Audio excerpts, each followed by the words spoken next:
There is an ancient book that retells the story of Genesis, describes angels descending to earth, explains the mysterious Nephilim, and claims that sacred history follows a heavenly calendar. Yet, open most Bibles today, and you will not find it. It is called the Book of Jubilees, sometimes known as the Little Genesis. It was read by ancient religious communities, and fragments of it survived among the Dead Sea Scrolls. So, what happened? Was Jubilees deliberately banned? Did religious authorities suppress its teachings? Or is the real story of its disappearance from most Bibles far more complicated? Most scholars date Jubilees to approximately the 2nd century before Christ.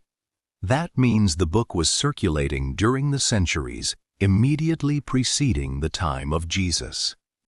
Jubilees begins with familiar territory: creation, Adam and Eve, Noah, Abraham, Isaac, Jacob.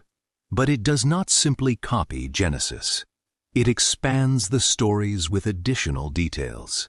The book presents these events as revelations delivered to Moses on Mount Sinai. An angel recounts history to Moses, supposedly revealing information stretching all the way back to creation. Jubilees organizes history into periods called Jubilees.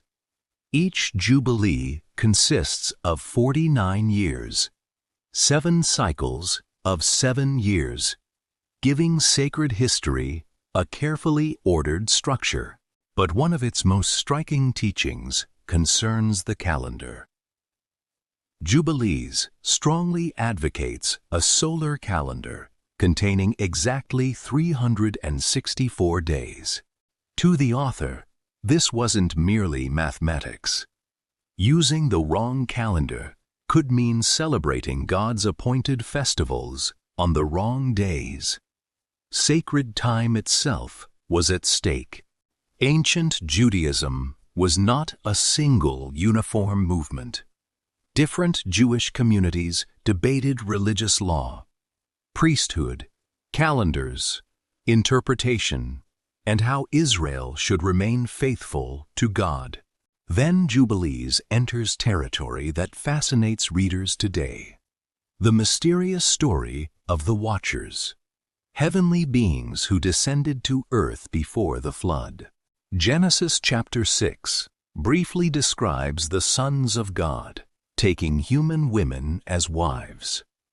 Jubilees expands this mysterious episode considerably. Their unions produce giants. Violence spreads across the earth, and corruption becomes so great that divine judgment approaches. Then comes the flood. Noah and his family survive while the corrupted world outside the ark disappears beneath the waters. Yet Jubilees attempts to explain something Genesis leaves mysterious. If the giants were destroyed, why did demonic evil apparently continue afterward? The book introduces a supernatural figure called Mastema. He functions as an adversarial power associated with evil spirits and the testing of humanity. According to Jubilees, most evil spirits are restrained, but a portion are permitted to remain under Mastema's authority. This becomes part of the book's explanation for continuing spiritual corruption.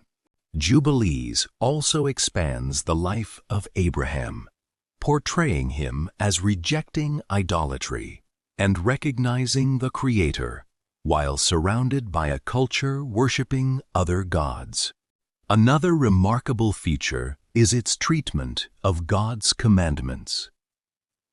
Jubilees portrays many divine laws as rooted in creation and heavenly order, rather than appearing for the first time with Moses. Even angels are portrayed as observing sacred patterns. Sabbath, festivals, and divine order become part of a cosmic system extending beyond humanity itself. For modern readers, the obvious question appears: if these details were important, why aren't they found in the biblical Genesis exactly this way? One explanation is that Jubilees represents an ancient interpretation of Genesis, rather than a missing section of Genesis itself. Its author retold biblical history to address concerns of his own time. Then, more than 2,000 years later, an extraordinary discovery changed our understanding of Jubilees. Beginning in EJU 6c, ancient manuscripts were discovered in caves near the Dead Sea. Among them were fragments belonging to the Book of Jubilees. Multiple manuscript copies demonstrated that Jubilees was not simply an obscure medieval invention. It had genuinely circulated among ancient Jewish communities. Jubilees appears to have been especially valued by the community associated with the Dead Sea Scrolls, whose writings also reveal intense concern over calendars, purity, and sacred law. Finding many copies does not automatically prove that every ancient Jew considered Jubilees scripture. Different communities could value the same book in very different ways. And this is where the popular claim that Jubilees was simply banned becomes misleading. Historians do not possess evidence of one universal meeting where Jewish and Christian leaders gathered and officially outlawed the book. The biblical canon developed over centuries. Communities copied certain books, read them publicly, debated them, and passed them to future generations. Other writings gradually fell outside the collections that became dominant. Jubilees ultimately did not become part of the Hebrew Bible recognized within mainstream rabbinic Judaism. Meanwhile, Christianity spread across the Roman world. Christians inherited Israel's scriptures while also circulating writings about Jesus and letters from the apostles. Early Christians knew far more religious literature than the books eventually contained in modern Bibles. Enoch, Jubilees, the Shepherd of Hermas, and many other writings circulated in different regions. Over time, churches increasingly distinguished books considered authoritative scripture from writings useful for instruction and books they rejected altogether. In much of Christianity, Jubilees gradually disappeared from regular use. Its original Hebrew text was eventually lost to most communities, while translations and references survived elsewhere. Was Jubilees rejected because church leaders feared its teachings about angels, giants, and demons? It is an intriguing theory, but there is a major problem. Ancient Jewish and Christian literature already contained elaborate traditions about angels and supernatural beings. The New Testament itself even contains language closely connected with traditions also found in 1st Enoch.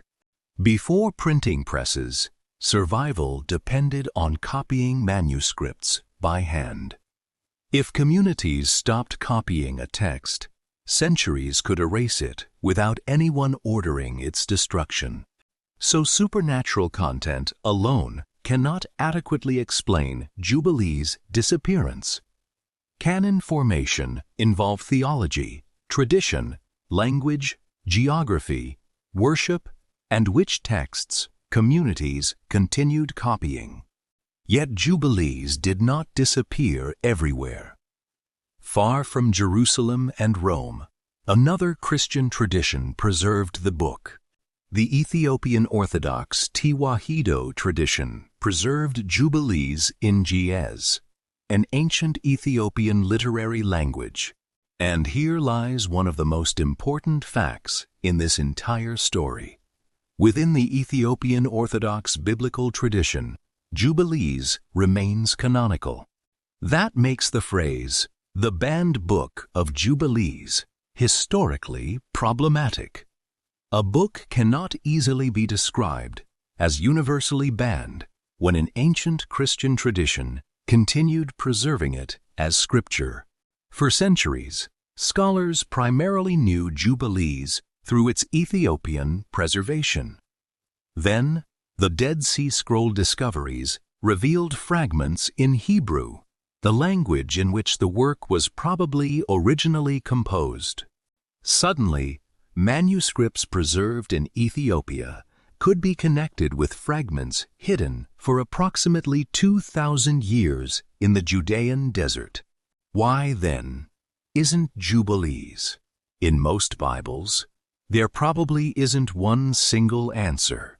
It belonged strongly to particular streams of ancient Jewish thought and never achieved universal scriptural authority. Its rigid 364-day calendar also reflected disputes that eventually moved outside the mainstream traditions that shaped later Judaism. As Judaism and Christianity developed, the communities preserving Jubilees became less influential in much of the Mediterranean world.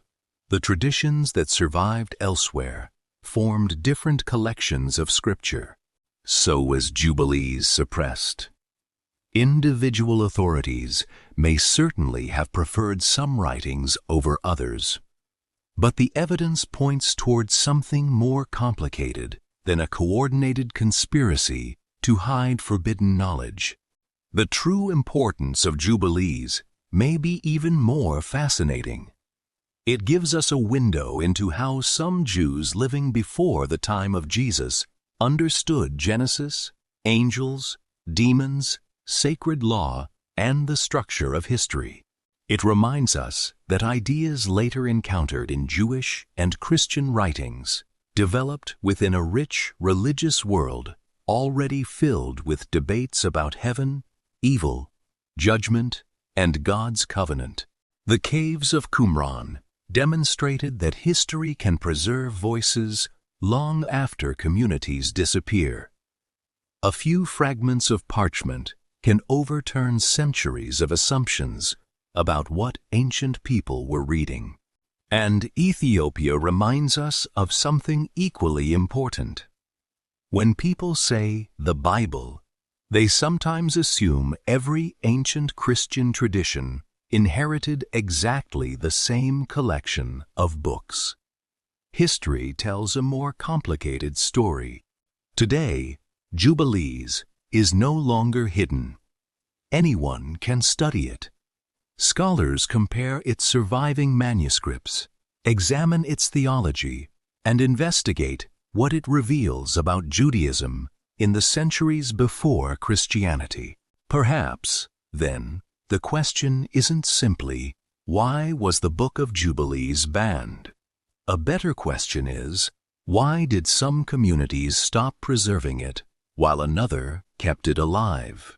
The answer appears to involve changing religious traditions, disagreements over sacred authority, different calendars, geographical separation, and the fragile process by which ancient manuscripts survived.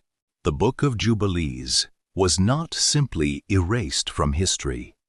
It traveled another road, forgotten by many, preserved by others, and rediscovered in the desert. It remains an extraordinary witness to the religious world that existed before Christianity transformed history. And perhaps the greatest mystery isn't why Jubilees disappeared from most Bibles, but how, after more than 2,000 years, its ancient voice can still be heard today.